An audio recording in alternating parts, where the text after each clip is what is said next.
İran polisinin etirazçılara ateş açması, onlara qarşı zorakılıq tətbiq etməsi və s. və ilaxır bunlar adi hal alıb artıq. Bu Məhsa Əmininin öldürülməsindən sonra, ölümündən sonraki etirazlarda da bunun şahidi olub bütün dünya, xüsusilə region ölkələri, qonşular, Azərbaycanda həmçinin.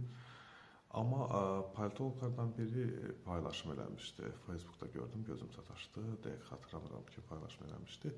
Orada deyilir ki, elə görüntülər yayılıb ki, məsələn, İran, bu Sepahın, təhlükəsizlik qüvvələrinin falanın, İranın o Xamneyni qoruyanlarından snayperləri xəstəxanaya sığınmış etirazçıların gözlərindən hədəf alıb öldürüblər.